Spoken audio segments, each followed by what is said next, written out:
नमस्कार, सुस्वागतम। अपना जिला पर स्वागत है आपका। अपना जिला एक ऐसा पोर्टल जिसमें खबरों की दुनिया में हम आपको लेकर चलेंगे और आपको कमाने का भी मौका मिलेगा। तो अपना जिला की इस वक्त की हेडलाइंस, मैं हूं के। मेरठ के नए एडीजी जोन होंगे भान भास्कर, डी.के. ठाकुर बनाए गए एडीजी एसएसएफ। प्रदेश में 3 वरिष्ठ आईपीएस अफसरों में से 2 बड़े नाम शामिल। एमडीए वीसी बने हापुड़ के DM. TV actor Lalit Manchanda ने फांसी लगाकर किया सुसाइड। पिछले काफी समय से आर्थिक तंगी से जूझ रहे थे ललित मनचंदा। सुभारती विश्वविद्यालय में हुआ design castle 2025 mega fashion show का रंगारंग आयोजन। लाइट कैमरा एक्शन शो में दिखा फैशन का जलवा। नगर निगम बोर्ड बैठक की फॉर्मेलिटी मात्र 45 मिनट में हुई पूरी। ना मुद्दों ना बजट पर हुई चर्चा। वन नेशन वन इलेक्शन का प्रस्ताव पारित। मेरठ हापुड़ सांसद अरुण गोविल ने रखा था प्रस्ताव। एआईएमआईएम सहित कई पार्षदों ने किया विरोध। हापुड़ रोड पे पुलिया निर्माण की वजह से 50 दिन के लिए गांधी आश्रम से तेजगढ़ी तक का रोड बंद। रूट डाइवर्जन के बाद जाम के हालात। सिटी हलचल की ग्राउंड जीरो से रिपोर्टिंग। और चलते चलते में बोर्ड बैठक में एक तरफ जनप्रतिनिधि तो दूसरी तरफ पार्षद। जनप्रतिनिधियों ने वन नेशन वन इलेक्शन पर सांसद अरुण गोविल का किया सपोर्ट, तो पार्षदों ने कहा सभी समस्याओं का समाधान one nation one election. City हलचल का स्पेशल कार्यक्रम। बोर्ड बैठक को हंगामे से बचाने के लिए वन नेशन वन इलेक्शन का तीर चलाया महापौर ने। एक बड़ी खबर, और इस खबर में हम आपको बता रहे हैं जो शासन की नीति है, उस शासन की नीति के तहत तबादला एक्सप्रेस फिर चल गई है और इस तबादला एक्सप्रेस का असर मेरठ पर भी पड़ा है। मेरठ के एडीजी जोन का ट्रांसफर हो गया है, नए एडीजी मिले हैं, तो वहीं मेडा के वीसी अभिषेक पांडे को बराबर के ही जनपद हापुड़ में डीएम बनाकर भेज दिया है। इसी तबादला एक्सप्रेस से आगाज कर रहे हैं। प्रदेश सरकार ने सोमवार देर रात 3 आईपीएस और 24 पीपीएस अफसरों के तबादले कर बड़ा फेरबदल किया है। आईपीएस के तबादलों में ADG Meerut zone DK. Thakur भी शामिल हैं, जिनको एसएसएफ एडीजी का पद सौंपा गया है। वहीं प्रयागराज के एडीजी मान भास्कर को मेरठ एडीजी जोन बनाया गया है और इसके साथ ही गृह सचिव एडीजी डॉक्टर संजीव गुप्ता को प्रयागराज का एडीजी बनाया गया है। चर्चा है कि मुख्यमंत्री योगी आदित्यनाथ ने महाकुंभ में ट्रैफिक जाम को लेकर एडीजी भान भास्कर के प्रति काफी नाराजगी जाहिर की थी, इसलिए उन्हें मेरठ भेजा गया है। इसके साथ ही 24 पीपीएस अफसरों को भी इधर से उधर किया गया है और इनमें जितेंद्र सिंह कालरा को मेरठ ईओडब्ल्यू बनाया गया है। उधर अपने कार्यकाल में ईमानदारी और अवैध निर्माणों के लिए चर्चित एमडीए के वीसी अभिषेक पांडे को हापुड़ भेज दिया गया है, जहां उनकी ईमानदारी के चर्चे थे, तो वहीं उनके शासनकाल में जबरदस्त अवैध निर्माण हुए और सील भी लगी है। अब उनके स्थान पर संजय मीणा आएंगे जो पदभार ग्रहण करेंगे या तो कल या परसों। लेकिन अभिषेक पांडे को हापुड़ का वीसी बनाकर प्रेरणा शर्मा को वहां से हटा दिया गया है, भेज दिया गया है। प्रशासनिक अमले में शामिल कर लिया गया है प्रेरणा शर्मा को और अभिषेक पांडे को हापुड़ का डीएम बना दिया गया है। यानी कि सांसद तो अरुण गोविल ही रहेंगे, लेकिन देखना यह है जैसे वो यहां पर अवैध निर्माण के चलते यहां पर कुछ मंत्रियों और नेताओं के सामने नतमस्तक हो गए थे, तो क्या वैसे ही हापुड़ में भी पहुंचकर अपनी कार्यप्रणाली में कुछ सुधार लाएंगे। अपनी ईमानदारी जो उनकी मूलभूत स्वभाव है, उस ईमानदारी के बल पर सबको रास्ता दिखाएंगे या फिर हथियार डाल देंगे। टीवी पर फेमस कलाकार ललित मनचंदा ने प्रहलाद नगर में अपने भाई के घर पर सुसाइड कर लिया है। परिवार के लोगों ने उनका शव पंखे से लटका हुआ देखा। बताया जा रहा है कि वो आर्थिक तंगी से गुजर रहे थे, काफ़ी परेशान थे, डिप्रेशन में चल रहे थे। कुछ दिन पहले ही मुंबई से मेरठ लौटे थे और काफ़ी परेशान नजर आ रहे थे। रात के वक्त उन्होंने पंखे से फांसी लगाकर अपनी जान दे दी।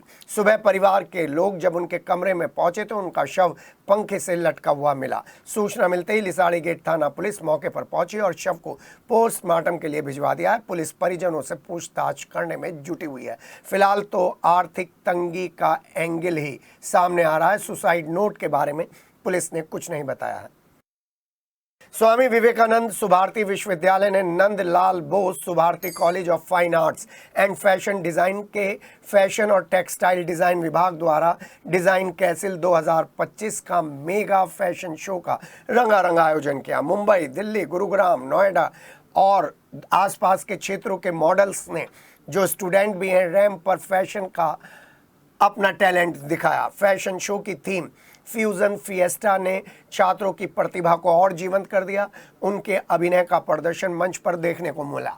वहीं पारंपरिक सौंदर्य और समकालीन डिज़ाइन और विद्यार्थियों द्वारा बनाई गई ड्रेसेस पर मॉडल्स का रैंप वॉक बताता है कि सुभारती विश्वविद्यालय डिज़ाइनिंग के जो कोर्सेज लेकर आया है और परफॉर्मिंग आर्ट का जो उसका कैंपस है वो काफ़ी काम कर रहा है पश्चिमी उत्तर प्रदेश में। फैशन शो डिज़ाइन कैसिल का शुभारंभ मुख्य अतिथि प्रसिद्ध सुपर मॉडल सिद्धार्थ तोमर, अभिनेत्री पलक यादव, कुलपति major general doctor GK. Thapliyal, मुख्य कार्यकारी अधिकारी फाइन आर्ट्स कॉलेज के dean doctor Pintu Mishra, fashion और टेक्नोलॉजी डिज़ाइन के एचओडी और शो की संयोजिका डॉक्टर नेहा सिंह ने किया। मुख्य अतिथि प्रसिद्ध सुपर मॉडल सिद्धार्थ तोमर ने छात्र छात्राओं के इस फैशन शो में अपनी तरफ से भी टिप्स दिए। उन्होंने बताया कि आत्मविश्वास फैशन के क्षेत्र की नींव है। सफल मॉडल बनने के लिए शारीरिक फिटनेस और लुक्स पर ध्यान देना चाहिए। पोर्टफोलियो बनाकर मॉडलिंग एजेंसी ज्वाइन करनी चाहिए। सोशल मीडिया पर अपडेट रहना चाहिए। रैप वॉक और पोजिंग सीखनी चाहिए। कॉन्फिडेंस और पर्सनैलिटी पर काम करने से प्रोफेशनल मॉडल बना जा सकता है। अभिनेत्री पलक यादव ने डिज़ाइन कैसिल के आयोजन पर सभी को बधाई दी। चलिए अब आपको बोर्ड बैठक का एक अलग एंगल दिखाते हैं। क्यों बीजेपी सभी पार्टियों से लीड लेकर चलती है, इस बोर्ड बैठक से पता चल गया। 19 तारीख की बोर्ड बैठक में सबको इसलिए चुप कर दिया क्योंकि बजट पर बात हो रही है, लेकिन 19 अप्रैल की बोर्ड बैठक जब बजट बैठक में बदल गई थी तो लग रहा था 21 अप्रैल की बोर्ड बैठक में कई मुद्दों पर चर्चा करेंगे महापौर हरिकांत अहलूवालिया और उनकी टीम। आउटसोर्सिंग कर्मचारियों की गिनती पर चर्चा की जाएगी, पार्षदों के व्यवहार पर चर्चा की जाएगी, नौचंदी में 10 लाख के उद्घाटन पर जो घोटाला हुआ है उस पर चर्चा की जाएगी। और उम्मीद ऐसी भी थी कि हो सकता है आउटसोर्सिंग कर्मचारी अपने मुद्दों को लेकर हरिकांत अहलूवालिया महापौर के सामने विरोध प्रदर्शन करें, लेकिन मेरठ की बीजेपी यूनिट और प्रथम नागरिक महापौर हरिकांत अहलूवालिया ने एक अलग ही मोड पर बोर्ड बैठक का समापन कर दिया। कोई ऑब्जेक्शन करने की पोजीशन में नहीं था। स्थानीय समस्याओं को एक सिरे से दरकिनार करते हुए प्रधानमंत्री नरेंद्र मोदी के वन नेशन वन इलेक्शन के मुद्दे को लेकर उन्होंने सभी लोगों के मंसूबों पर पानी फेर दिया। उसमें ज्यादातर बीजेपी के पार्षद निराश थे। बोल तो कुछ नहीं सकते थे बीजेपी की गाइडलाइंस की वजह से, लेकिन जो बोलने वाले थे उनमें AIMIM और कुछ और पार्षद थे जिन्होंने अपना विरोध दर्ज किया। मात्र 45 मिनट में बोर्ड बैठक पूरी हो गई। जब तक पत्रकार पहुंचते तब तक बोर्ड बैठक खत्म हो चुकी थी। पार्षद आए, अपना अपना खाने का पैकेट लेकर चलते बने और जिन मुद्दों को लेकर 3-4 दिनों से या एक हफ्ते से नगर निगम पार्षद और आउटसोर्सिंग कर्मचारी आमने सामने थे, उनकी राजनीति गरमा रही थी, उस पर किसी की हिम्मत नहीं हुई चर्चा करने की। आपको बता दें, मेरठ हापुड़ सांसद अरुण गोविल का सहारा लेकर नगर निगम की इस बोर्ड बैठक में वन नेशन वन इलेक्शन का प्रस्ताव रखा गया, जिसको ऊर्जा राज्य मंत्री डॉक्टर सोमेंद्र तोमर और संकट मोचक MLC धर्मेंद्र भारद्वाज के साथ पेश किया गया।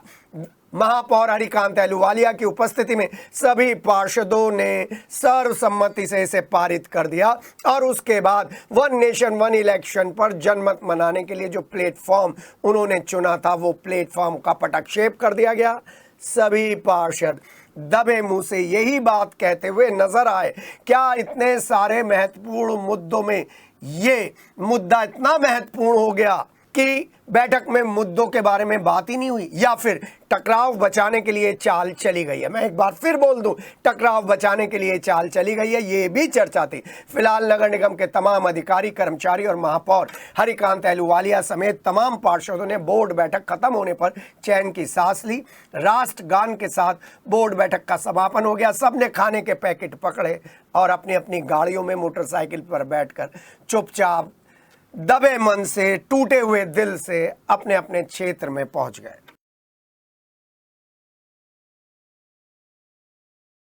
सिटी हलचल आपका चैनल, आपकी समस्याओं को लेकर सिटी हलचल सबसे ज्यादा आगे आता है। हापुड़ रोड पर निर्माण कार्य शुरू हो चुका है। बिजली बम्बा बाईपास बन रहा है, जिसकी वजह से 5 बजे से लेकर रात के 11 बजे तक के सभी हैवी व्हीकल्स पर बैन है। लेकिन यहाँ पर हम आपको बिजली बम्बा बाईपास की खबर नहीं बता रहे, गढ़ रोड की खबर बता रहे हैं, जो तेज गली से लेकर गांधी आश्रम चौराहे तक का जो रास्ता है उसको ब्लॉक कर दिया गया है। वजह साफ है, क्योंकि कंस्ट्रक्शन चल रहा है। ये जो बंदी की गई है वो 50 दिन के लिए बंदी की गई है। सौराब गेट की रोडवेज बसों को तेज गली से डाइवर्ट कर दिया गया है। सौराब गेट बस डिपो के पास ही बैरियर भी लगा दिया गया है। यातायात पुलिस ने यह निर्णय अनिश्चित समय के लिए लिया है। वैसे तो समय सीमा 50 दिन की बताई गई है। आपको बता दें, गढ़ रोड पर नई सड़क और अंबेडकर कॉलेज वाली सड़क के बीच में 2 स्थानों पर नाले की 2 पुलियाओं का निर्माण कार्य शुरू कर दिया है। जीत कंस्ट्रक्शन की मदद से पीडब्ल्यूडी विभाग ने नगरायुक्त सौरभ गंगवार ने गढ़ रोड को बंद करने के लिए एसपी ट्रैफिक को एक पत्र भेजा था। उसी का संज्ञान लेते हुए एसपी ट्रैफिक राघवेंद्र मिश्रा ने रविवार की रात से यातायात बंद करने का जो निर्णय लिया है उसको चेक करने के लिए सिटी हलचल की टीम ग्राउंड जीरो पर पहुंची, जिम्मेदार अधिकारियों से बात की, और जब वो वहां से निकल रही थी सिटी हलचल की टीम, तो कम से कम 15 ऐसे पॉइंट थे जहां पर रूट डाइवर्जन की वजह से ट्रैफिक जाम। सिटी हलचल पर हमने आपको बताया था कि किस तरीके से तेज गली चौपले से लेकर गढ़ रोड तक 50 दिन रूट डाइवर्जन रहेगा। और वजह साफ है, क्योंकि स्मार्ट रोड की जो योगी शासन की परिकल्पना है उसे साकार करने के लिए हम ये पूरा नगर निगम प्रयासरत है। हम बोर्ड बैठक में से आए हैं और बोर्ड बैठक में से आने के बाद आपको दिखा रहे हैं किस तरीके से शहर को स्मार्ट बनाने के लिए काम शुरू हो चुका है। अब्बू का नाला है, ये अब्बू का नाला वहाँ से होता हुआ आ रहा है और काली नदी में मिलेगा। इस अब्बू के नाले को कवर कर कर इसका उपयोग करने की जो योजना है वो तो बाद में परवान चढ़ेगी, लेकिन अभी इस पुल को बनाने का काम शुरू हो गया है। ये अंग्रेजों के टाइम से पहले का पुल है और अब इसको तोड़कर नया पुल बनाया जाएगा। बीच में मरम्मत होती रहती थी। आप देख रहे हैं यहाँ पर पूरी तरीके से दरार आ चुकी है। 50 दिन का टारगेट है और जेसीबी यहाँ पर लगी हुई है। साथ ही साथ इस पूरे नाले को इस तरीके से चौड़ीकरण कर कर ब्यूटीफाई करा जाएगा, जिससे तेजगढ़ी चौपला और गढ़ रोड के बीच का जो रास्ता है वो स्मार्ट मेरठ की कल्पना को थोड़ा सा और बढ़ाए। आपको दिखा दें, दोनों तरफ से रास्ते रोक दिए गए। इधर ये जो गढ़ रोड से आ रहा है रास्ता, शौराब गेट डिपो से जो रास्ता आ रहा है उधर से यहाँ पर रोक दिया गया है, और फिर तेजगढ़ी से जो रास्ता आ रहा है वो भी अब डाइवर्ट कर दिया गया है रूट प्लान। आपको बता दें, नगरायुक्त सौरभ गंगवार ने इस प्लान को लेकर पहले ही एसपी ट्रैफिक राघवेंद्र मिश्र को एक लेटर भेज दिया था और उसके बाद ये परिकल्पना की गई थी। भैया उधर से आ जाओ, ये टूटा हुआ है। ये इस तरीके की यहाँ पर प्रिकॉशंस रखी जा रही हैं, क्योंकि जो आने वाले लोग हैं वो कभी भी इसमें पहुंचेंगे तो ये दब सकता है। लेकिन एक बात तय है कि नगर निगम ने 50 दिन के अंदर जो एक टारगेट रखा है उस टारगेट को ये पूरा कर पाएंगे या नहीं वो अलग बात है। इंजीनियर और उनकी टीम यहाँ पर लगातार स्पेसिफिकेशन के हिसाब से ये पूरी सड़क सीएम ग्रिड योजना के अंतर्गत स्वीकृत है। माननीय मुख्यमंत्री नगर सड़क योजना है। ये लगभग 43 CR का खर्चा है इस पर। ये गांधी आश्रम से गढ़ रोड तक के लिए है। इसके बीच में 2 नाले आ रहे हैं, आबू 1 और आबू 2। ये जो है इसकी उम्र पूरी हो चुकी है। जो पहले आर्च वाला कंस्ट्रक्शन था उसकी एज पूरी हो गई।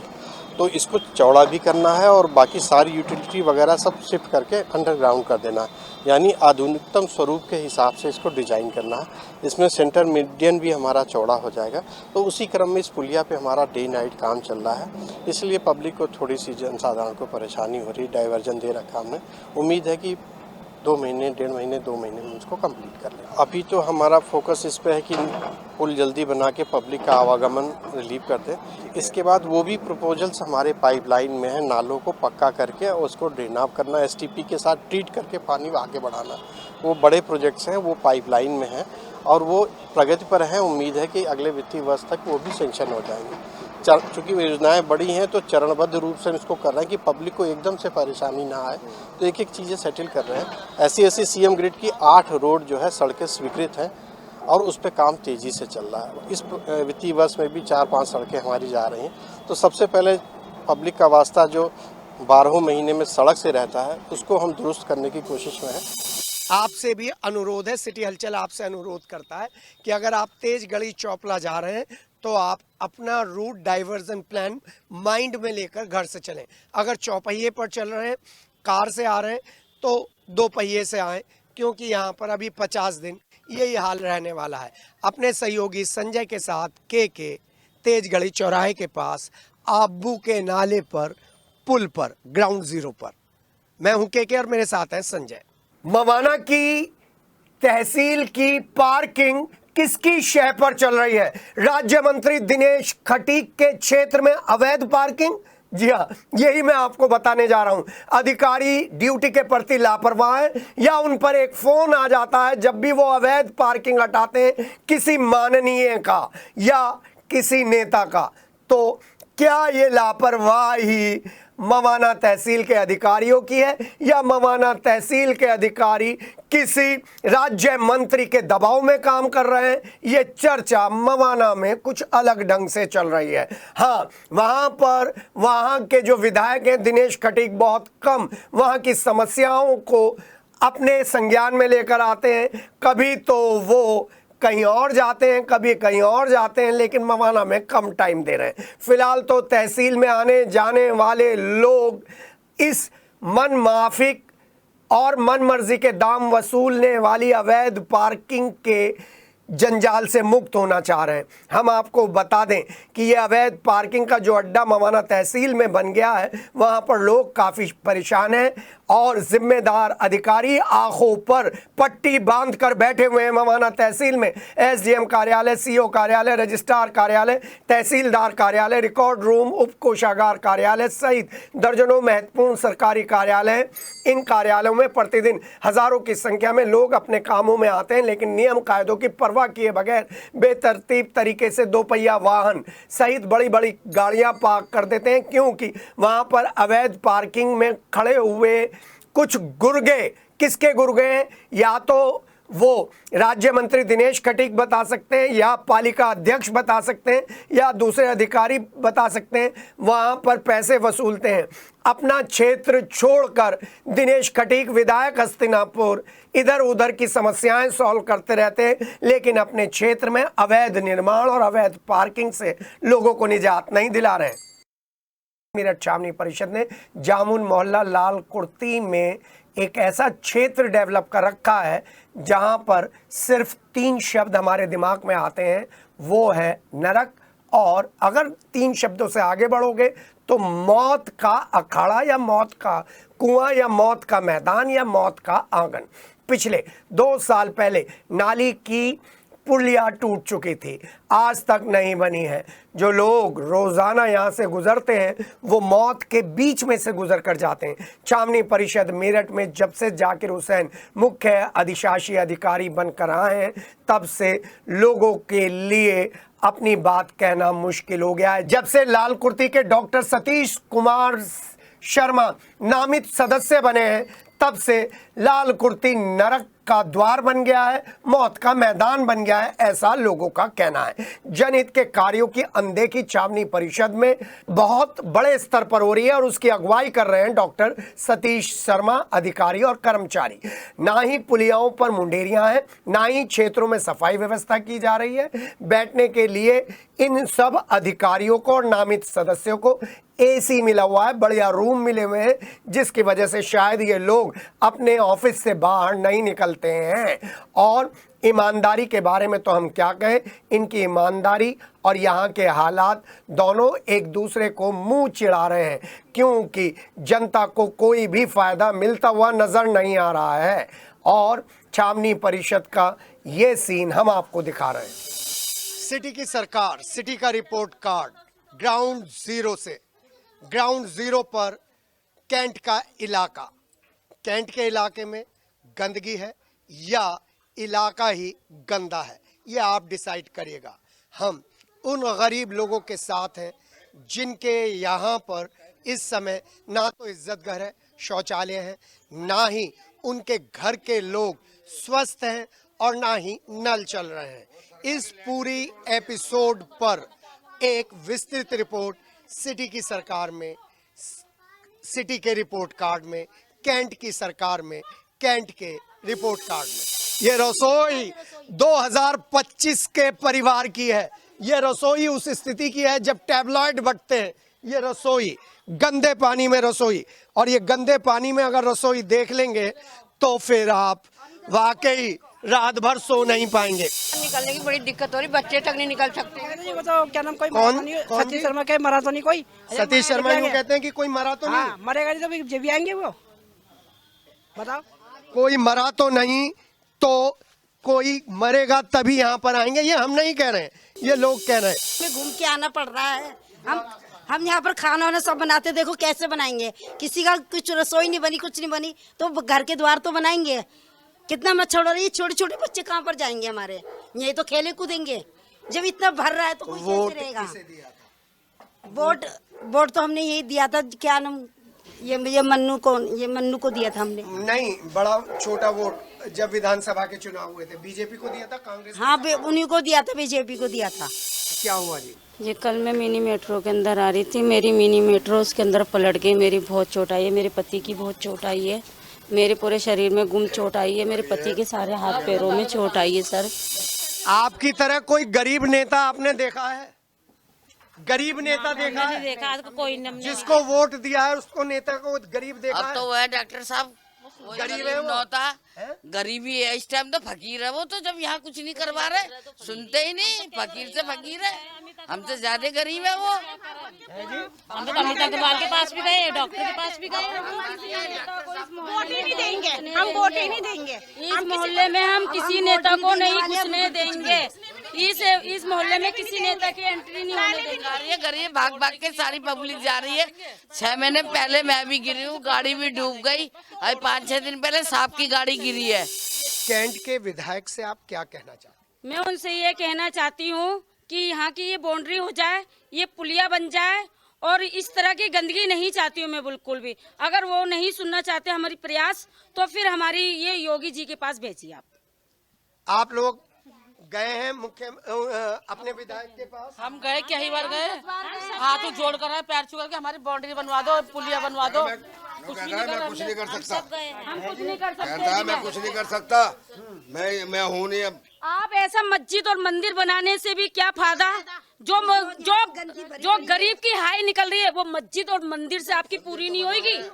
आपने मस्जिद बनवाया, मंदिर बनवाया, पर गरीबों की कोई सुविधा नहीं की। महंगी दवाओं के विरोध में wholesaler and retailer chemist association के पदाधिकारियों ने सीएमओ डॉक्टर अशोक कटारिया से मुलाकात कर और अपना दर्द उन्हें बताया।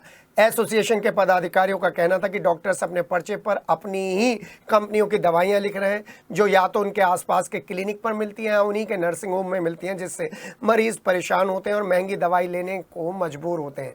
जबकि उनकी मांग है कि डॉक्टर्स ऐसी दवाएं लिखे जो किसी भी मेडिकल स्टोर पर आसानी से उपलब्ध हो जाएं, जिसकी कीमत ज़्यादा ना हो।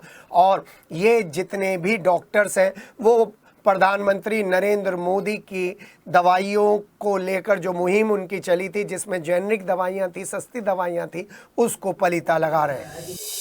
आज हम मुख्य चिकित्सा अधिकारी से मिले। हमने मुख्य रूप से उनसे मांग रखी कि जो दवाइयाँ क्लिनिकों में कैद हो गई है और डॉक्टर केवल अपने यहाँ ही बनवा करके दवाई बेच रहे हैं, वो दवाइयाँ कैद से मुक्त होनी चाहिए और वो पूरे उत्तर प्रदेश में, पूरे मेरठ शहर में हर जगह उपलब्ध होनी चाहिए।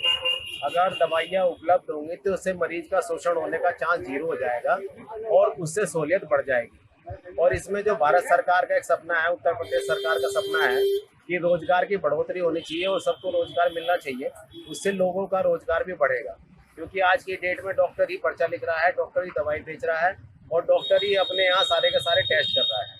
तो हमारी यहाँ पे जिला इनसे मुख्य चिकित्सा अधिकारी से हमने मांग करी कि एक टीम का आप गठन कीजिए, गठन करके जो क्लिनिक है और जो नर्सिंग होम है उसमें एक पट्टिका लगनी चाहिए कि ये दवाई सब जगह उपलब्ध है। एसएसपी ऑफिस पहुंचे सैनिक सहकारी आवास समिति के पदाधिकारी। डिफेंस कॉलोनी में करोड़ों की जालसाजी के गबन का आरोप इन्होंने लगाया है, कार्रवाई की मांग की है। समिति के पदाधिकारियों ने बताया महेंद्र सिंह, रहनुमा खानम और के साथ साथ कई ऐसे लोग हैं जो 5 सालों में ज़मीन के नाम पर जालसाजी कर 5.5 करोड़ रुपए का गबन कर चुके हैं, जिनके खिलाफ गंगानगर थाने में और ACM 2 के यहाँ पे भी शिकायत की गई है, लेकिन अभी तक कार्रवाई नहीं हुई है, जिसको लेकर समिति के पदाधिकारियों ने आरोपियों के खिलाफ सख्त कार्रवाई की मांग की है।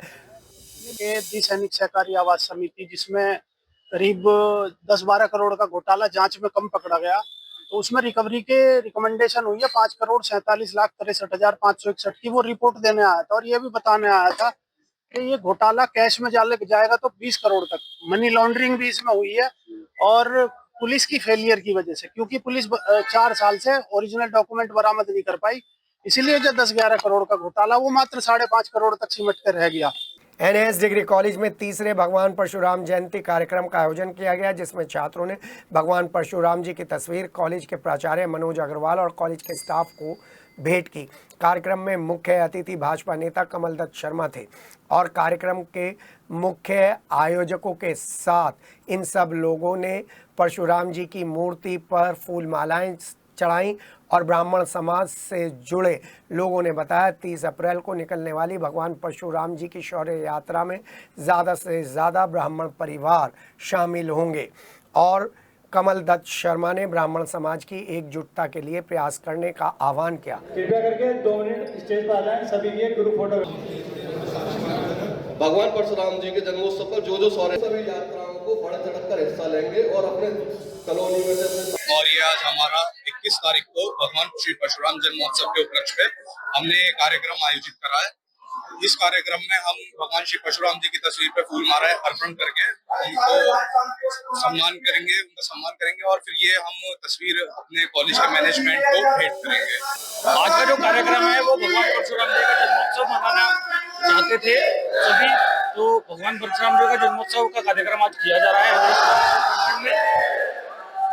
और यहाँ पर बहुत अच्छा संख्याबल, यहाँ के स्थानीय छात्रों का बहुत अच्छा संख्याबल आया है, जिसकी हम बहुत बहुत प्रशंसा करते हैं और सभी से अपील करते हैं कि भगवान परशुराम जी का जन्मोत्सव पूरे हर्षोल्लास के साथ मनाया जाए। मेरठ के लोहियानगर थाना इलाके में एक पति ने पत्नी पर दवाइयों के साथ जहरीला पदार्थ पिलाने का आरोप लगाया है। पति का आरोप है कि पत्नी धमकी दे रही है, तुम्हारा भी हाल ब्रह्मपुरी के हाल जैसा होगा।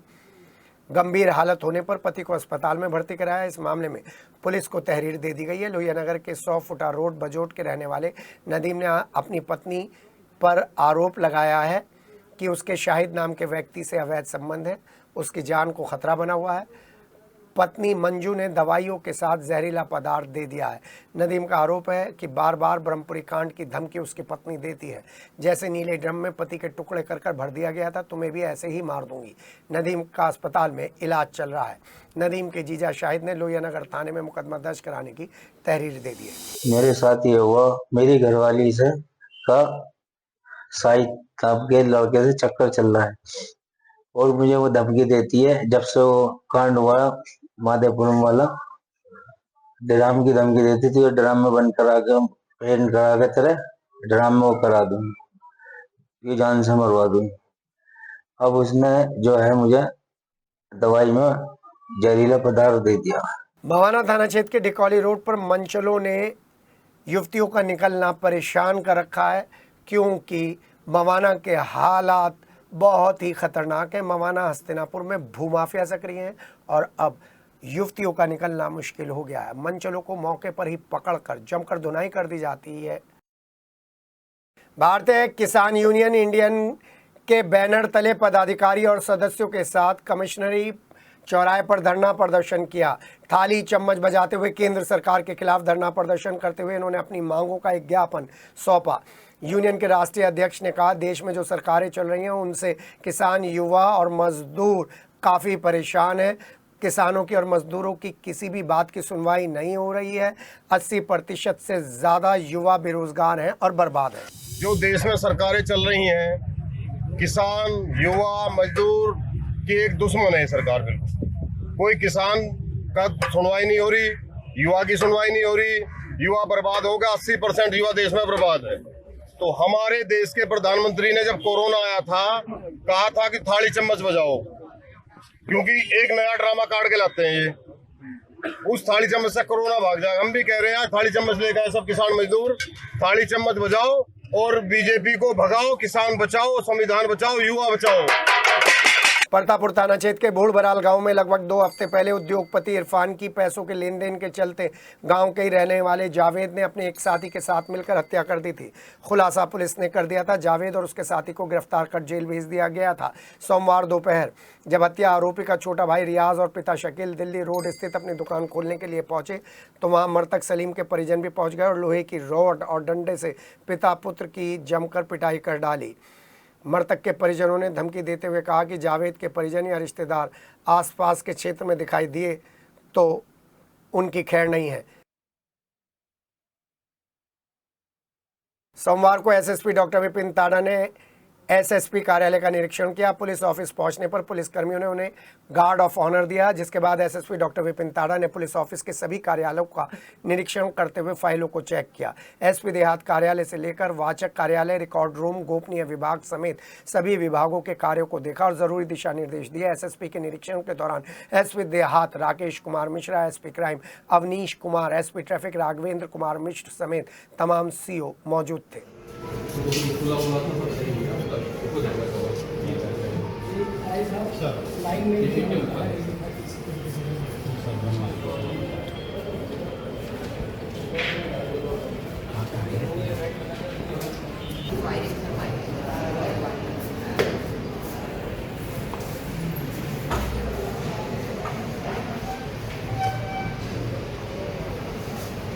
यही से बना बस।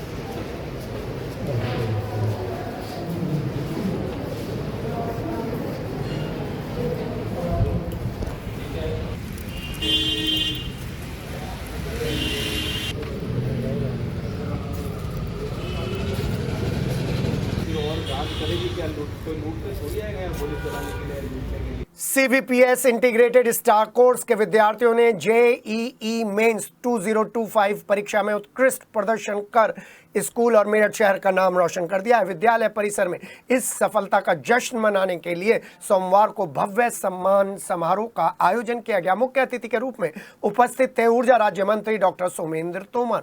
उन्होंने प्रतिभाशाली छात्रों को शुभकामनाएं देते हुए उनके उज्जवल भविष्य की कामना की। तिलक लगाकर शुभाशीष भी दिया गया और छात्रों के अभिभावकों का स्वागत ढोल नगाड़ों के साथ पुष्पमालाओं पहना कर किया गया। इस शानदार कामयाबी को हासिल करने के कारण स्कूल का माहौल काफ़ी खुशगवार था। करण पिलानिया ने 99.85 परसेंटाइल अर्जित कर मेरठ के सिटी टॉपर बनने का गौरव प्राप्त किया। उनकी ऑल इंडिया रैंक 2301 रही, जो कि मेरठ शहर के लिए बड़ी उपलब्धि है। साथ ही दूसरे विद्यार्थियों के परिणाम भी सराहनीय रहे। शिवांश तोमर ने 99.31 परसेंटाइल, माही ने 99.3 परसेंटाइल, वंश जोशी ने 99.16 परसेंटाइल, भव्या गुप्ता ने 98.5 परसेंटाइल, पवन जैन ने 98.3 परसेंटाइल, दक्ष गुप्ता ने 97.2 परसेंटाइल, अमूल्य ने 97.17 परसेंटाइल, प्रांजल सिंह राणा ने 97.01 परसेंटाइल स्कोर किए। मुख्य अतिथि डॉक्टर सोमेंद्र तोमर और स्कूल की डायरेक्टर डॉक्टर हिमानी अग्रवाल ने उत्कृष्ट सफलता प्राप्त करने वाले छात्रों को और उनके पेरेंट्स को गिफ्ट हैम्पर और मोमेंटो देकर सम्मानित किया। साथ ही विद्यालय प्रबंध समिति द्वारा इंटीग्रेटेड स्टार कोर्स की फैकल्टी मेंबर्स को 1 लाख रुपए का चेक भी दिया गया।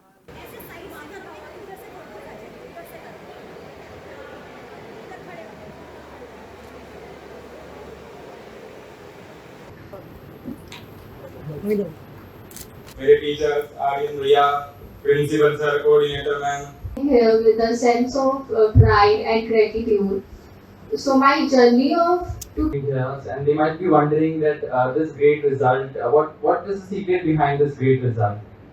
मैं आप सभी को बहुत ज़्यादा थैंक यू बोलना चाहता हूँ और अगले साल ये इससे बेटर रिजल्ट होगा 12th वालों।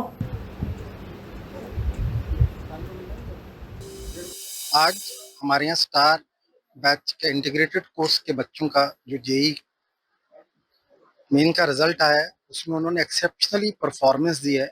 उन बच्चों को की हौसला अफजाई करने के लिए और उनको फैसिलिटेट करने के लिए हम लोगों ने ये प्रोग्राम रखा था।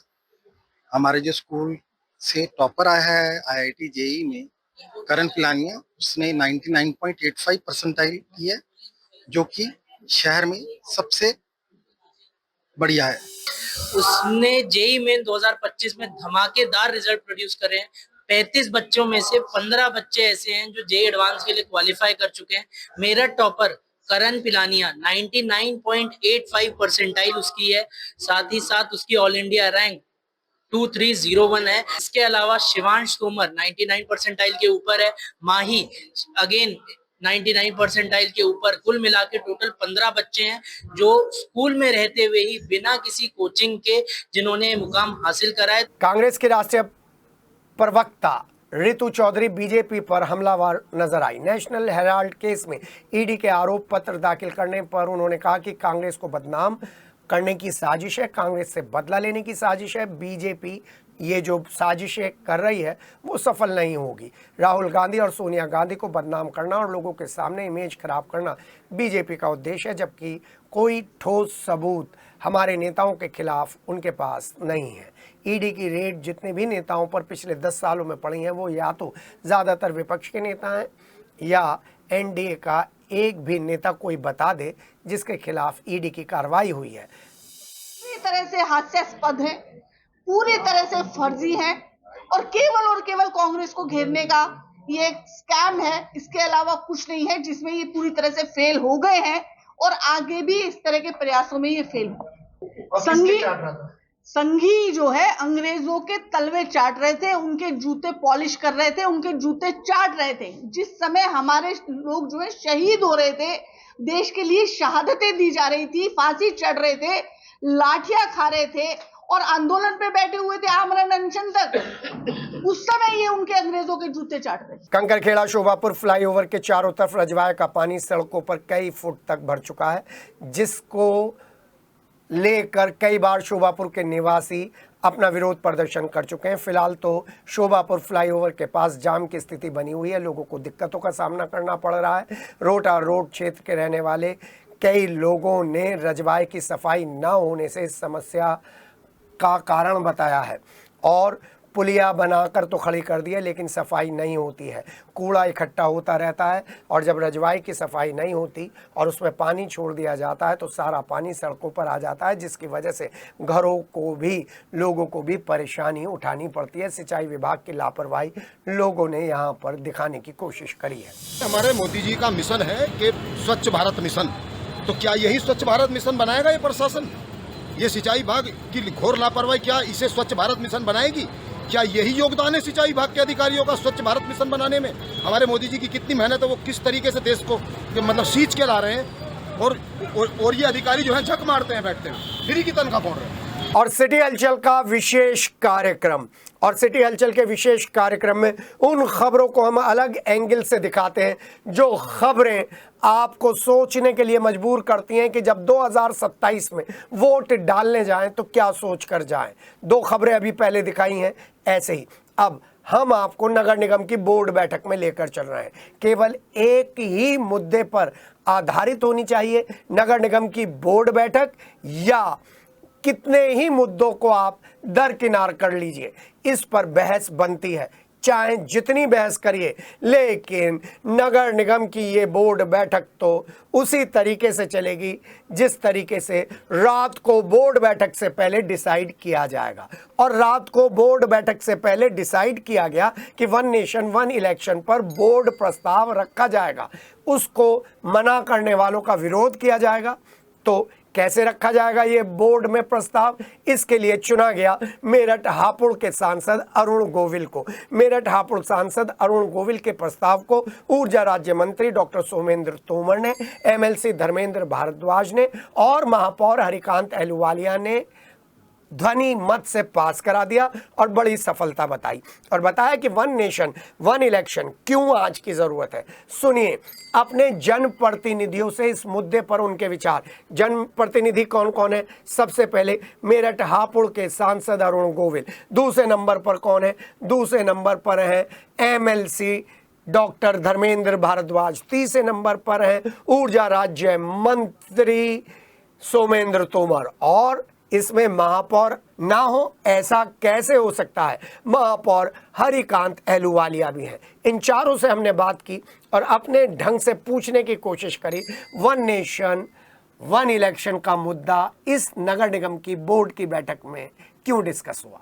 बीजेपी जिस मुद्दे को भी लेकर जाती है जनता के समर्थन के साथ, जनता के उन नुमाइंदों के साथ लेकर आके बढ़ती है जहां पर लोकल एडमिनिस्ट्रेशन धरातल पर नजर आता है।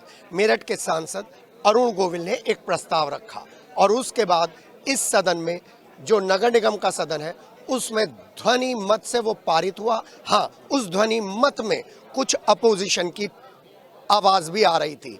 एक तरफ ऊर्जा राज्य मंत्री डॉक्टर सोमेंद्र तोमर थे तो दूसरी तरफ आंगनबाड़ियों की समस्या उठाने वाले एमएलसी धर्मेंद्र भारद्वाज और महापौर तो थे ही। लेकिन सबसे पहले बात कर रहे हैं अरुण गोविल जी से। Sir, one nation one election को लेकर एक मुहिम बन गई है, मिशन बन गया है। जी बिल्कुल सही बात है, क्योंकि ये देश के हित में है, देश की प्रगति के हित में है, देश की आर्थिक स्थिति के हित में है, इसलिए ये इसको मुहिम बना दिया गया है और इससे देश को बहुत फायदा होगा। हमारे बड़े संसद में भी आप पहुंचे, आज छोटी संसद में भी आए, कुछ आकर कुछ अलग सा माहौल नजर आया है? एक ही तरीके का माहौल है?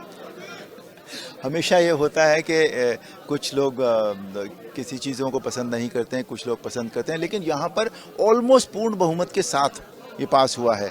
मुझे लगता है खाली एक या दो लोग ऐसे थे जिनको शायद कोई आपत्ति रही होगी, अदरवाइज पूर्ण बहुमत के साथ पास हुआ। तो बहुत अच्छा सभी लोगों को बात समझ में आई है और सभी लोग इस बात के लिए कोशिश कर रहे हैं। आज पार्षद और सभासद अगर उनको बात अच्छी लगती है तो वो अपने अपने क्षेत्र में अपने अपने लोगों को समझाएंगे आगे, क्योंकि आदरणीय नरेंद्र मोदी जी का ये मत है कि इसको इस जो भी थॉट है, जो विचार है, ये इसको थोपा नहीं जाना चाहिए किसी भी तरह से। पूरे लिए एक जनमत इसके लिए तैयार किया जाए और जनमत तैयार तभी होता है जब हम उनके साथ शेयर करते हैं इन बातों को, उन्हें समझाते हैं कि देखिए ये इस तरह से है और इसका ये फ़ायदा होगा। तो ये बहुत ही अच्छी एक उनकी पहल है एंड आई एम श्योर कि ये देश के लिए बहुत अच्छा सिद्ध होगा।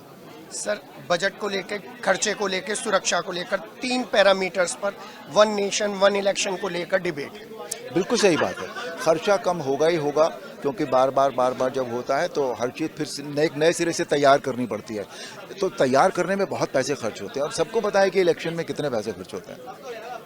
फिर सुरक्षा जो है, सुरक्षा बलों की ज़रूरत पड़ती है, वो एक थोड़ा सा है जो अभी सोचना होगा। इसमें कुछ चीज़ें ऐसी हैं जो हो सकता है उसके लिए कुछ चेंजेस भी करने पड़े थोड़े बहुत, लेकिन ये विचारों के साथ, और जब तक हम विचार विमर्श नहीं करेंगे तब तक ये अंदाज़ा नहीं हो पाता इन चीज़ों का कि वो कैसे होंगी। बेसिक यह है कि धारा 356 जो है कि केंद्र सरकार किसी भी सरकार को, राज्य सरकार को बर्खास्त कर देती है, ये पुराने बहुत सारे सालों में ये बहुत बुरी लत जो है वो सरकार, केंद्र सरकारों को पड़ गई थी बेसिकली, कि जब देखो जब जिसको चाहे वो उतार देते हैं। पूरा समय जो है वो इलेक्शन में खर्च हो जाता है।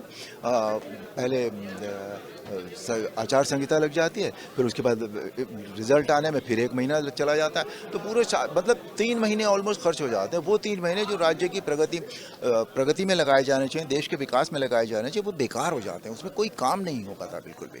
तो इसलिए इन सब चीज़ों को मद्देनज़र रखते हुए ये तय किया गया है कि इस तरह का प्रस्ताव, जो इस तरह की मुहिम एक चलाई जाए। फिर इस मुहिम चलाने से पहले जो हमारे पूर्व राष्ट्रपति हैं रामनाथ कोविंद जी, उनकी अध्यक्षता में एक समिति बनाई गई। उस समिति की भी रिपोर्ट यही आई है, 80% जितने उनके पास प्रतिक्रियाएँ आई थी 27,500, उसमें ऑलमोस्ट 80% लोगों ने कहा कि नहीं एक साथ कराए जाने चाहिए। जो फाइनेंशियल इंस्टीट्यूशंस हैं उन्होंने ये कहा कि एक साथ कराए जाने चाहिए। जो लॉ इंस्टीट्यूशंस हैं उन्होंने ये कहा कि एक साथ कराए जाने चाहिए, वो यही देश के हित में होगा। तो इसलिए मुहिम चलाई गई ना, आई एम श्योर देश को इससे बहुत फ़ायदा होगा और ये हर जगह, हर निगम में, हर बोर्ड में इसी तरह से, हर एसोसिएशन में इसी तरह से पास होगा। आप घर घर रामायण के साथ इसे आगे करेंगे? नहीं, क्यों नहीं करें। देखिए, घर घर रामायण जो है वो बिल्कुल एक सामाजिक और एक आध्यात्मिक वो है ना, लेकिन वो भी अच्छाई के लिए है, ये पूरे देश की अच्छाई के लिए है एक तरह से। एमएलसी धर्मेंद्र भारद्वाज हमारे साथ हैं। आंगनबाड़ियों का आपने बहुत बड़ा मुद्दा उठाया, अब वन नेशन वन इलेक्शन को लेकर किस तरीके से एमएलसीज का रुख सामने आ रहा है? सबसे पहले तो मैं आज नगर निगम में जो प्रस्ताव आदरणीय अरुण गोविल जी, हमारे यशस्वी लोकप्रिय सांसद जी ने रखा और उस प्रस्ताव को पढ़कर सुनाया, और नगर निगम के सभी पार्षदों ने लगभग 2-4 को छोड़ दिया जाए, जैसा हमारा ये देखा जाए कि सर्वसम्मति से पास हुआ। इसके लिए मैं बहुत बहुत बधाई देता हूँ और इस पूरे बोर्ड को बधाई देता हूँ।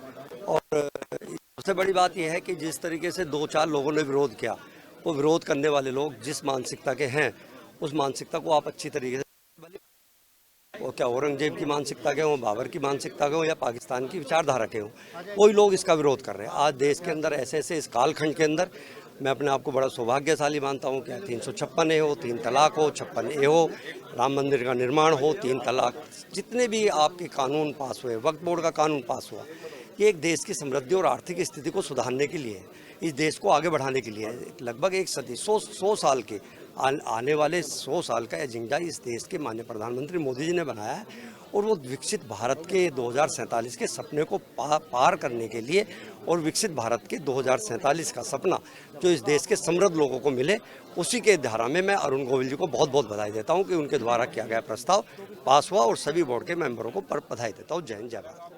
जी हाँ, आप देख रहे हैं किस तरीके से अब फोटो सेशन चल रहा है, क्योंकि जब सांसद और रामायण के कलाकार बीच में पहुंचते हैं तो सभी लोग फोटो खिंचवाते हैं। और यहाँ पर मुद्दा भी बड़ा सेंसिटिव है और इस मुद्दे को लेकर ऊर्जा राज्य मंत्री क्या सोचते हैं ये जानना जरूरी है, क्योंकि दक्षिण विधानसभा क्षेत्र में मिक्स पॉपुलेशन रहती है और शायद वहीं से विरोध की आवाज उठती है। वन नेशन वन इलेक्शन जैसे मुद्दे आप बहुत सदियों से उठाते रहे, यूनिवर्सिटी की राजनीति में भी, राज्य की राजनीति में भी और केंद्र की राजनीति में भी अब ये मुद्दा आ गया। कैसे इसकी महत्वपूर्णता है? मैं सिटी हलचल के माध्यम से आपका धन्यवाद करते हुए, आज समय की मांग, देश की मांग है कि देश में एक देश और एक चुनाव हो। और अभी आपने मेरठ दक्षिण का जिक्र किया, लेकिन मैं बताते हुए मुझे खुशी है कि मेरठ नगर निगम के 90 सम्मानित पार्षदों में से लगभग 98% पार्षदों ने समर्थन किया है और ये एक अच्छे संकेत है। और मुझे लगता है कि मेरठ के विकास के लिए जिस तरह से हमारे मेयर साहब और उनके साथ सभी पार्षद जुड़े हुए हैं, आज माननीय सांसद जी के द्वारा यहाँ प्रस्ताव रखा गया, हमारे एमएलसी भाई धर्मेंद्र भारद्वाज जी और सभी माननीय पार्षदों ने उसमें सहमति दी है, एक अच्छा संकेत है। और मैं कह सकता हूँ कि मेरठ आगे बढ़ेगा, हमारा प्रदेश आगे बढ़ेगा और देश फिर से विश्व गुरु बनेगा। ये समय की आवश्यकता है, समय भी बचेगा, आर्थिक संसाधन भी बचेंगे और मैं कह सकता हूँ कि देश के हित में ये निर्णय है, इसलिए सब उसका स्वागत भी कर रहे हैं। सुमेंद्र भाई, मुझे आपको ऊर्जा राज्य मंत्री के तौर पे देखते हुए बड़ी प्रसन्नता होती है, लेकिन मुझ में तो हमेशा आपकी एक ही छवि नजर आती है, वो ही यूनिवर्सिटी के लीडर। और उस यूनिवर्सिटी के लीडर जब चुनाव की बात करते हैं तो इस सरकार को डायरेक्ट लग कर देना चाहिए था इसे अप्लाई। क्यों जनता में मत बना रही है, जनमत क्यों बना रही है? देखिए, हम लोग कोई तानाशाही सरकार का हिस्सा नहीं है। भारतीय जनता पार्टी जनमत के आधार पर काम करती है। आपने देखा होगा पहले कांग्रेस की सरकारें रहती थी, वो इस तरह के निर्णय लेती थी, लेकिन 2014 के बाद लगातार माननीय मोदी जी जो भी निर्णय लेते हैं, पहले वो लोगों के बीच में सर्वे कराते हैं और लोगों के जनमत के आधार पर निर्णय लिया जाता है। और हम लोग जिस विचारधारा के लोग हैं, हम सबकी सहमति बनाकर सबके से विचार विमर्श करके आगे बढ़ते हैं और उसी की एक प्रक्रिया है, उसी के तहत हम लोग आगे बढ़ रहे हैं। एक और सवाल, एक मुद्दा खत्म होता है, दूसरा मुद्दा खड़ा हो जाता है। अभी पुराना मुद्दा वक्फ बोर्ड का दवा भी नहीं है, अब एक election, one nation one election की बात। देखिए, देश के सम्मानित नागरिकों को एक उम्मीद जगी है कि देश फिर से विश्व गुरु बनेगा और जब तक विश्व गुरु नहीं बन जाता है, देश हित में जो भी निर्णय लेने होंगे, माननीय मोदी जी की सरकार, योगी जी की सरकार वो निर्णय लेगी। अब मैं एक नागरिक से पूछ रहा हूँ, कश्मीर से लेकर कन्याकुमारी तक क्या ये कॉन्सेप्ट उतारा जा सकता है? देखिए 100%, और मुझे लगता है कि देश के सम्मानित नागरिक आज इस बात को समझ रहे हैं कि देश की आवश्यकता है एक देश एक चुनाव। और मोदी जी के नेतृत्व में जो आज एक छवि बनी है अंतर्राष्ट्रीय स्तर पर एक सर्वप्रिय नेता के रूप में मोदी जी की पहचान है। और योगी और मोदी जी के आधार पर हम लोग विश्व गुरु बनने की तरफ आगे बढ़े हैं। और मुझे लगता है कि देश का जनमत और देश के सम्मानित नागरिक उसमें अपना सहयोग दे रहे हैं। नैतिक, सामाजिक और राष्ट्रीय जिम्मेदारी है प्रधानमंत्री की वन नेशन वन इलेक्शन। देखिए हम लोग नैतिकता के आधार पर ही काम करने वाली विचारधारा के लोग हैं। माननीय प्रधानमंत्री जी हमेशा प्राथमिकता के आधार पर, मैंने कहा ना, जो देश के हित में जो भी निर्णय लेने होंगे हमारी सरकार माननीय मोदी जी और योगी जी के नेतृत्व में निर्णय लेगी। बस अंतिम प्रश्न, जनसंख्या अधिनियम पहले आ जाना चाहिए था। मैंने समय के आवश्यकता के अनुसार जो देश के हित में निर्णय होंगे वो सरकार लेगी। आपसे इसलिए हाथ मिलाने का मन करता है क्योंकि आप बिल्कुल यूनिवर्सिटी में पास होते हैं। अब महापौर साहब हैं, 90 में से आपने 78 लोगों को अपनी तरफ कर लिया, 80 लोगों को तरफ कर लिया। 10 लोगों के विरोध का कुछ मतलब है? देखिए मैं आपको इसमें बताना चाहूँगा, जो आज यहाँ पर नंबरिंग थी, मेजॉरिटी से ये प्रस्ताव पास हुआ है।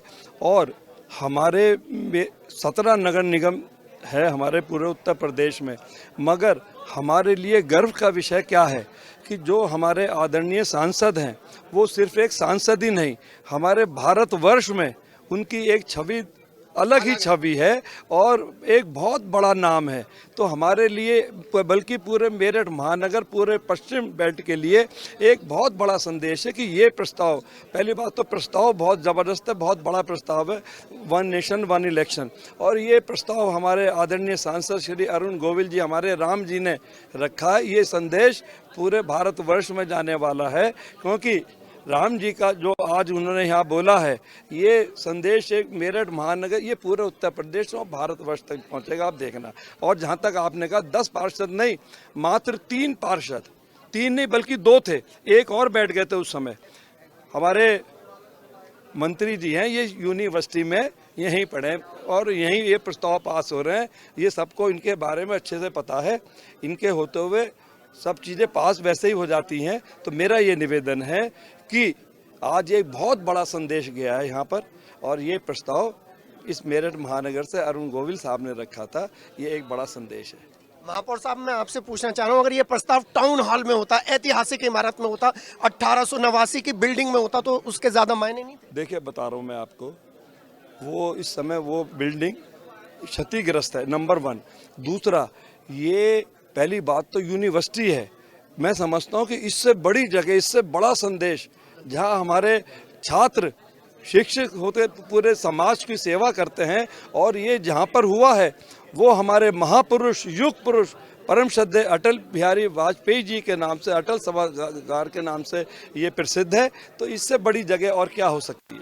अंतिम सवाल अरुण गोविल जी के सामने पूछ रहा हूँ, बाहर से आए हैं, मुंबई के वासी हैं, मेरठ के नगर निगम में एक बहुत बड़ा प्रस्ताव रख रहे हैं, आप तीनों की तरफ से प्रस्ताव क्यों नहीं? मैं ये सबकी तरफ से ही बता रहा हूँ, मैं सबकी तरफ से बता रहा हूँ। देखिए पहली बात, अरुण गोविल जी यहाँ के स्थानीय नागरिक हैं, वो इस मेरठ महानगर के ही निवासी हैं। उसके जहाँ तक बॉम्बे, ये सब अपने अपने कार्य क्षेत्र में जाते हैं, तभी आज पूरे भारतवर्ष में नहीं, पूरी दुनिया में अरुण गोविल जी को राम जी के नाम से जाना जाता है। नंबर 2, आपने सवाल करा। दूसरा, ये हमारे आदरणीय सांसद है, हमारे सांसद, हमारे विधायक, हमारे मंत्री जो हैं विधायक हैं दक्षिण से, हमारे भारद्वाज साहब, सब इस सदन के पदेन सदस्य होते हैं। तो ये यहाँ पर इनका पूरा अधिकार है अपने प्रस्ताव रखने का। इनका प्रस्ताव पास बहुत अच्छे सर्वसम्मति से हुआ है। मात्र 2 पार्षद हैं, 2 पार्षद AIMM के हैं, जिनका ना तो कोई, भाई OBC क्या है आपको पता है। अब इतने अच्छे आज यहाँ पास हुआ, हम उसका नाम लेके ये सब डिस्टर्ब करना नहीं चाहते, है ना। हाँ, कहाँ हमारे जहाँ राम जी का नाम चल रहा, वहाँ ये OBC कहाँ से जिक्र आ गया भाई साहब? चलिए, देखिए राम जी का नाम चल रहा है। देखिए माननीय सांसद जी, क्योंकि उच्च सदन हमारा जो लोकसभा है वहाँ के सदस्य भी हैं और इस मेरठ के माननीय सांसद हैं, उनकी जन्मभूमि यही है और हम लोगों के लिए खुशी है कि उन्होंने अपनी कर्मभूमि भी मेरठ को ही चुना है। उनका आशीर्वाद हम सब लोगों को मिल रहा है। सदन में प्रस्ताव आया, अच्छी ध्वनिमत से पारित हुआ है। मैं सभी पार्षदों का हृदय से धन्यवाद भी करता हूँ। बस जी। इस क्षण के लिए सबसे बड़ी बात यह है, जो आज भी आप साक्षी बने हो, इस यज्ञ के लिए मान लीजिए आप, उसमें अरुण गोविल जी ने जो प्रस्ताव रखा, ये हमारे लिए बहुत सौभाग्यशाली दिन है। इसे हजारों वर्षों तक याद रखा जाएगा। हर 17 के 17 निगम में पास होगा, लेकिन हमारे लिए सौभाग्यशाली है कि अरुण गोविल जी द्वारा रखा गया। सबसे बड़ा 12 निगमों में तो ये प्रस्ताव पास हो चुका है, 5 बचे। सर, अंतिम सवाल, रामचरितमानस की संकल्पना, राम राज्य की संकल्पना वन नेशन वन थ्योरी से साकार होगी? बिल्कुल होगी। आप ये समझिए, ये एक ही किताब के सारे पन्ने हैं। कभी ये पन्ना खोल लीजिए, कभी ये पन्ना खोल लीजिए, कभी ये पन्ना खोल लीजिए, किताब एक ही है। जी हाँ, किताब है हमारा देश सबसे बड़ा, हमारी भारत माता, वो किताब है हमारी। हम उसे पढ़ रहे हैं, उसे ही पढ़ाएंगे। और हमारे इस काम को सबसे अच्छा जो अंजाम दिया है वो हमारे आदरणीय प्रधानमंत्री जी ने दिया है और आदरणीय हमारे मुख्यमंत्री जी ने दिया है। भारत माता की। जी हाँ, आपको लग रहा है ना इंटरव्यू खत्म नहीं होना चाहिए, इंटरव्यू चलता रहना चाहिए, क्योंकि आपके जनप्रतिनिधि पूरी तैयारी के साथ आते हैं। बीजेपी की पार्टी है और बीजेपी की पार्टी जब प्रस्ताव लेकर आती है तो उसके ड्रॉबैक्स और सारे ब्लैक एंड व्हाइट जो पैचेस हैं उन सब पर बहुत गहन चिंतन होता है। और जब एमएलसी धर्मेंद्र भारद्वाज, महापौर हरिकांत अहलूवालिया, ऊर्जा राज्य मंत्री डॉक्टर सोमेंद्र तोमर और उनके अलावा यहाँ पर अरुण गोविल जी सांसद मेरठ हैं, तो इस प्रस्ताव को लेकर जो गूंज जाएगी वो दिल्ली तक नहीं जाएगी, पूरी दुनिया में जाएगी। वन नेशन वन इलेक्शन पर सिटी हलचल जरूर आपकी राय भी लेगा। क्या आप वन नेशन वन इलेक्शन के पक्षधर हैं या इसमें कुछ खामियों पर जरूर विचार विमर्श करना चाहिए? अपने सहयोगी संजय के साथ के सिटी हलचल। जी हाँ, ये ऊपर की कैटेगरी के सभी प्रतिनिधि थे, जनप्रतिनिधि थे।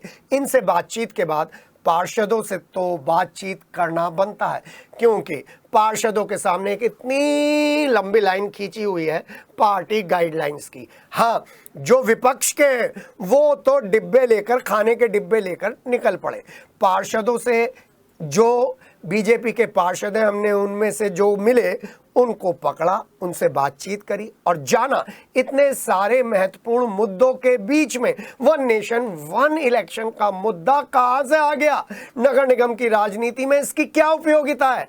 साथ ही साथ ये जानने की भी कोशिश की गई क्या जनसंख्या कानून का मुद्दा वन नेशन वन इलेक्शन से भी ज्यादा बड़ा हो गया, जिस पर डिस्कशन भी नहीं करती बीजेपी और पार्षद और जनप्रतिनिधि। कम उम्र के पार्षद थे, उनमें सुमित शर्मा थे, अनुज वशिष्ठ थे, परवीन अरोड़ा थे, गगनदीप गौतम थे, संदीप रेवड़ी थे, सुमित मिश्रा थे। नई पीढ़ी के ये सारे पार्षद थे और हमने तो सिटी हलचल के अंदाज में इनकी लोकप्रियता को ध्यान में रखते हुए, क्योंकि इनमें से एक आध तो निर्विवाद रूप से, निर्विरोध रूप से नेता बन चुके हैं, संदीप रेवड़ी जैसे नेता, वो भी शामिल थे। और हाँ, यहाँ पर राजीव काले का जरूर जिक्र करूंगा, जो सारी व्यवस्था चुपचाप संभाल रहे थे, पत्रकारों से लेकर पार्षदों तक सबकी सुविधा का ध्यान रख रहे थे, लेकिन मुद्दे नहीं उठे तो चर्चा बनती है। देखिए ये चर्चा 19 तारीख को बोर्ड बैठक हुई, जरूरी मुद्दे 19 तारीख को ही निपटा लिए गए। 21 तारीख को बोर्ड बैठक थी, किसी को मुद्दों की नहीं मालूम थी, सब अपनी अपनी तरफ से मुद्दों के बारे में सोच रहे थे कि आउटसोर्सिंग कर्मचारियों का मुद्दा उठेगा, टैक्सेशन का मुद्दा उठेगा, वो जो 1.5 लाख घर छूटे हुए हैं उनका मुद्दा उठेगा, बीवीजी का मुद्दा उठेगा, कूड़ों का मुद्दा उठेगा। लेकिन मुद्दा कौन सा आया? वन नेशन वन इलेक्शन का, यानी कि सारे क्लीन बोल्ड, खुद बीजेपी के पार्षद भी क्लीन बोल्ड और पूरा सदन भी क्लीन बोल्ड। क्लीन बोल्ड हो गया संदीप भाई कि मुद्दा ही नहीं मालूम था ये मुद्दा आएगा। मैं इसमें ये कहता कि पार्टी की तरफ से हाईकमान का आदेश था कि आज वन नेशन वन इलेक्शन क्योंकि होना बहुत जरूरी है, क्योंकि हर 6 महीने कोई ना कोई चुनाव आते हैं, उससे करोड़ों रुपए खर्च होते हैं, जनता के पैसे का दुरुपयोग हो रहा था। अगर ये हो जाएगा तो जनता के पैसों की बचत होगी और देश। आपको मालूम था 19 तारीख को कि ये मुद्दा डिस्कस होगा 21 को? जी मुझे मालूम है, इसलिए मैंने आपसे बात करी है, क्योंकि आप कोर कमेटी के। सुमित, ये जो मुद्दा हुआ, इस मुद्दे में सारे बोर्ड के बैठक के मुद्दे तो रह गए, वन नेशन वन इलेक्शन आ गया। देखिए भाई साहब, वन नेशन वन इलेक्शन की बात यदि आती है तो हमारे लिए नेशन फर्स्ट है और देश के लिए सबसे पहली बात है। नाली खड़ेंगे 10 दिन बाद भी बना लेंगे, यदि देश की प्राथमिकता की बात है, और कोई तैयारी की जरूरत नहीं है। अगर रात को भी अगर सवाल आएगा तो उस पर जवाब देश के हित में होगा। और इस समय ये एक इलेक्शन, क्योंकि हम इंटरप्ट होते रहते हैं समय समय पर, कभी निगम के चुनाव होते हैं, कभी विधायकी के होते हैं, कभी सांसद जी के होते हैं, और बहुत सारे इलेक्शन होते रहते हैं, जिसकी वजह से देश की जनता भी सफर करती है और अननेसेसरी एक्सपेंस भी होते हैं। जी मिश्रा जी, क्या ये मुद्दा इतना जरूरी था कि आज ही डिस्कस होता, बाकी सारे मुद्दे पीछे हटा दिए? देखिए, आज हम लोग सौभाग्यशाली हैं कि इस ऐतिहासिक फैसले का आज हम सबको उसमें आहुति देने का मौका मिला है। आप ये देखिए कि कितना बड़ा देश के लिए एक फैसला होने वाला है, जो कि आगे आने वाले समय के लिए याद रखा जाएगा।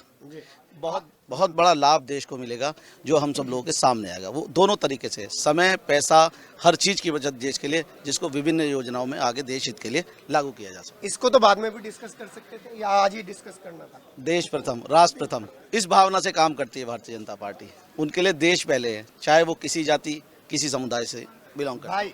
वन नेशन वन इलेक्शन राष्ट्र से जुड़ा ये सबसे बड़ा मुद्दा जो आज हमारे सदन के माध्यम से पास किया गया है। जैसे कि भाजपा आगे भी ऐसे बड़े बड़े मुद्दों पर काम करती रही है जो राष्ट्र हित में रहे हैं, उसी तरह से ये मुद्दा भी भारतीय जनता पार्टी द्वारा पूरे देश में दिया गया है। इस पर जनमत हो रहा है और उस जनमत के माध्यम से इसे कानून बनाया जाएगा। आप क्या कहोगे? मैं इसमें ये कहना चाहूँगा जी कि जैसा साथी पार्षद ने कहा है, वन नेशन वन इलेक्शन देश हित के लिए ही है और देश का पैसा जो बार बार चुनाव में व्यर्थ होता है उसको जनता की बेहतरी के लिए दोबारा लगाया जाएगा। तो ये अच्छी पहल थी और माननीय सांसद जी ने कहा, ध्वनिमत से पारित हो गया है। सारे पार्षदों को कंट्रोल करने के लिए इससे बेहतरीन मुद्दा कोई नहीं हो सकता था, क्योंकि जिस तरीके से पिछले एक हफ्ते में आउटसोर्सिंग कर्मचारी वर्सेस पार्षद था, उससे ध्यान ही हटा दिया। मास्टर स्ट्रोक बीजेपी का। नहीं, आपका कहना ठीक है, लेकिन ऐसा नहीं है कि मुद्दे खत्म हो गए। अभी तो कार्यकाल इस निगम का, इस बोर्ड का 3 साल का और रह रहा है और हर बोर्ड की बैठक में कुछ न कुछ नए मुद्दे आते हैं। ये भारतीय जनता पार्टी का राष्ट्र हित का मुद्दा था, जिसमें पूरे संपूर्ण देश में सभी नगर पालिका, नगर पंचायत, नगर निगम, सभी सदनों में, विधानसभा में, सभी राज्य के विधानसभा में, लोकसभा में चर्चा हो रही है। जनमत इसमें लिया जा रहा है और हमारा सभी पार्षदों का मानना ये है कि बहुत ही महत्वपूर्ण बिंदु थी, ये बहुत ही महत्वपूर्ण मुद्दा था।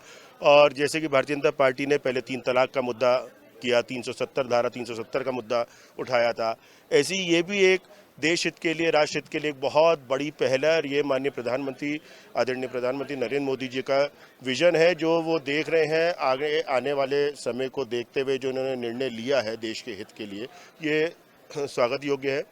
हम सभी पार्षद इसका स्वागत करते हैं। साथ ही साथ आज बोर्ड की बैठक में इसका समर्थन करते हुए इसे पास किया है और हम सभी मांग भी करते हैं कि इसमें विलंब ना करते हुए जल्द से जल्द इसको लागू किया जाए पूरे देश भर में। आप चारों पांचों एक ही एज ग्रुप के हो, जब भी आउट ऑफ द वे आप लोगों से डिस्कशन होता है, जनसंख्या को लेकर आप सब लोग चिंतित हो। मैं आप सबसे छोटा क्वेश्चन, चारों पांचों लोगों से एक ही क्वेश्चन है, क्या जनसंख्या कानून पीछे है या ये पहले? नहीं, जनसंख्या नियंत्रण कानून भी अपने आप में एक बहुत बड़ा मुद्दा है। वो पहले नहीं आना चाहिए? नहीं, पहले वो भी आना चाहिए, लेकिन ये अभी 2 साल के बाद इलेक्शन है। जनसंख्या तो हम शुरू से लेकर बढ़ ही रही है कंटिन्यू, ये 1 साल बाद भी हो जाएगा तो भी दिक्कत नहीं है। लेकिन पहले हमारे ऊपर अब 2 साल बाद फिर ये विधानसभा का चुनाव आ रहा है, उसके बाद फिर ये आपका नगर निगम का आ जाएगा, फिर आपका लोकसभा का आ जाएगा, तो हम चुनाव से ही जूझते रहेंगे क्या? जनसंख्या देखिए, आज आपने जो ये प्रश्न किया है, बहुत अच्छा प्रश्न किया है, मैं आपका स्वागत करता हूँ। मीडिया समय समय पर इस प्रकार के प्रश्न देता रहता है, जो कि भारतीय जनता पार्टी और हमारे शीर्ष नेतृत्व को भी ये देती है मैसेज कि भाई किन चीज़ों को आगे लाना चाहिए। आपने बड़ा अच्छा मुद्दा उठाया, मुझे विश्वास है माननीय मोदी जी भी इस प्रकार से विचार कर रहे होंगे।